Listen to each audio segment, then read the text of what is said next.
Folks at home, welcome back to another Bama buck hunt. Got my two hunting buddies with me, Liz and baby Sarah. This is our first trip out in the woods. First ride in the Polaris, she's enjoying it. But it's opening weekend of deer season. Liz is ready. Yeah. She's already shot a nice buck this year. I've already got a good buck this year during bow season. And what about you? You gonna get a buck? Not quite yet. But we're out here checking some game cameras. You can see we got a lot of buck activity right here. A lot of good scrapes.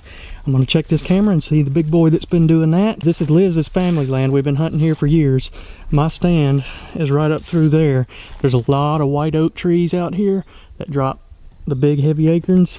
We're also gonna be hunting in fields, and we got a good little clear cut select cut. Liz, where do you think you're gonna hunt? I'll take the field where I killed my last big one. Okay, yeah, she did. She shot a nice buck last year in a green field. We got my buddy Corey. He's gonna be meeting us here in a little while. We're gonna check the cameras, hang some stands, and get ready to go. They came through and select cut this piece of property and cut a lot of the pines out of it last year, and you can see it has just the right amount of underbrush here now to make the deer feel really comfortable and start traveling through here. So we're gonna hang a stand. We still got some white oak trees over here. That's perfect for this time of year. That's what the deer are gonna be feeding on. So I'm gonna look for a spot, maybe right over there to where you can see down an old logging road, and you can see out here in this little select cut area. Got the food source, got the cover. Ought to be a perfect spot. All right, we got the first climber hung right here on this tall pine, and it should be a perfect spot. There's a bottom down there. You can't really see it, but we'll be able to see it good from up in the tree stand. And there's also a creek that runs on the other edge of that bottom. We've got another clear cut over there. I'm thinking we may just barely be able to see out in the clear cut, but most of the deer should be moving through this bottom right here feeding on acorns. So somebody's gonna be sitting in that one. Deer been moving through here pretty good. This is the clear cut I was telling you about. I'm probably gonna come in and hang a ladder stand, maybe right there on one of those pines where you can see through that clear cut really good. Liz started her hunt out in the green field. That's what we call the big patch. And her first visitor almost ended her hunt, out of fear that is. A bobcat came out and they scare her to death.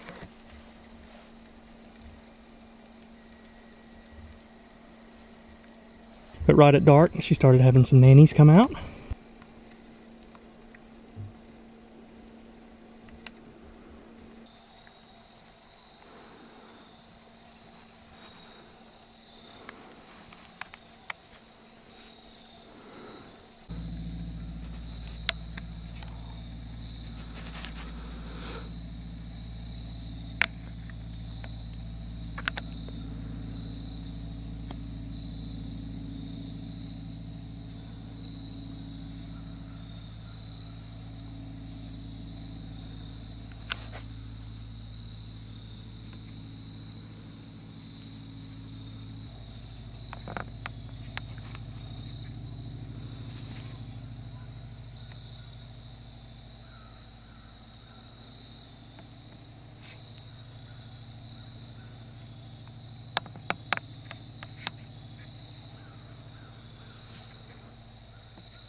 So I decided to start out hunting in an oak bottom right near a creek, and if you watch my hunting videos last year, you'll recognize this spot. I've shot a lot of good bucks here. So I saw a few deer, and then I heard running through the woods, and anytime you hear running, it's almost always associated with a buck. It's either a buck chasing a doe or a buck trotting to get to his next spot. You just rarely have does running through the woods. So I get my rifle ready, and I can see there's a doe in front, and sure enough, there was a nice shooter buck right behind it. So I take the safety off, and I'm basically just waiting on them to clear this last little patch of trees. And right when the doe gets up to the creek, for some reason, she decided not to cross it, turns around and leaves out. And I just got a glance of the buck's rack. He looked like a nice 8-point, but he turned around and followed the doe. And this is very unusual activity to see a deer chasing this time of year, because our rut usually doesn't happen until the last 2 weeks of January, and sometimes even in February, and that's kind of why they opened our season up. But after I talked with Corey, he had the exact same thing happen. Watch as this buck comes in under his stand chasing 2 does.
Alright guys, so here he is. Nice, mature Alabama 8-point. He was chasing hard too. You could see that that one doe that he was following came in from my left, and that was all he was thinking about. I wanted to kind of wait and get some good footage of him chasing the does, but that doe started headed off, so I had to take the shot. The next morning I got into my stand before daylight, and I had deer all over me. I couldn't see them through my rifle scope, but my camera has night vision on it, so I cut that on and I was able to see it. I had a couple of young bucks, nothing that was a shooter, but it was a good sign there was a lot of deer activity.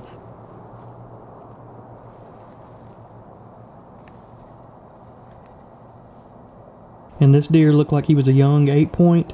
I couldn't really see his body that well.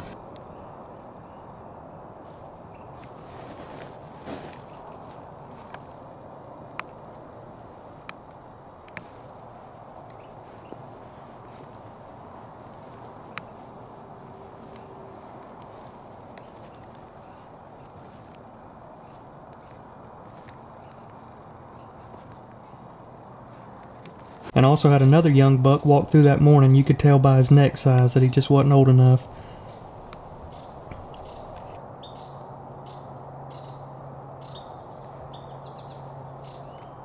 And finally the buck that I've been waiting for steps out, and he's right behind some thick brush. I'm just waiting on him to clear it.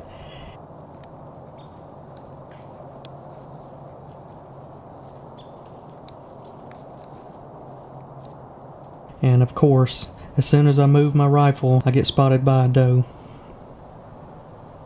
And so at this point I'm stuck and I can't move at all.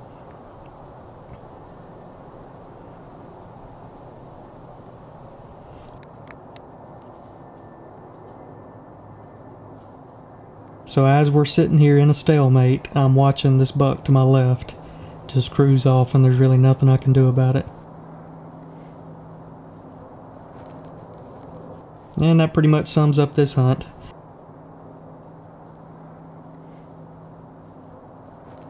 I had one more small buck come through that morning. But hey, you win some, you lose some. Or in this case, you win some, you lose a lot with these deer. Alright, Corey said he shot a good one, so I got the girls loaded up. We're going to go pick up Corey and check out his big buck. But I'm going to wrap up this video here. If you're enjoying the hunting videos, leave a thumbs up. We'll get some more. Sarah signing out. Bye.